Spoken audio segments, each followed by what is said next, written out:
Voici une petite expérience magique qui peut amener les enfants à poser leur téléphone et à aimer l'apprentissage. Devine, que se passe-t-il si j'ajoute un peu de lait périmé dans du coca, que je referme la bouteille et que je la laisse reposer un moment? Le coca est devenu transparent. Après avoir vu ça, oseras-tu encore boire du lait et du coca ensemble? Comment peut-on soulever de l'eau avec une simple paille? Il suffit de plier la paille au tiers et de la placer dans l'eau pour pouvoir soulever l'eau très facilement. C'est parce que le triangle est une forme stable. Enroule quelques tours de fil de coton autour du corps d'une bouteille en verre, verse un peu d'alcool sur le fil et allume-le. Après avoir chauffé uniformément, plonge la bouteille dans de l'eau glacée et tu pourras facilement couper la bouteille en verre.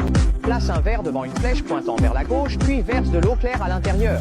Tu remarqueras que la flèche semble magiquement pointer vers la droite. C'est le principe de la réfraction de la lumière. Découpe une feuille de papier colorée en forme de spirale, suspends-la à une baguette de bambou, puis place une bougie allumée en dessous. Le morceau de papier se met alors à tourner comme par magie, c'est le courant d'air chaud qui en est la cause. Perce un petit trou dans une capsule de bière, puis frappe la bouteille de bière. La bière jaillit alors rapidement.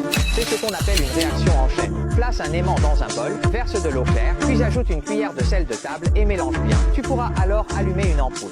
Au lieu de laisser les enfants regarder des téléphones ou la télévision, il vaut mieux leur faire faire ces petites expériences scientifiques réelles.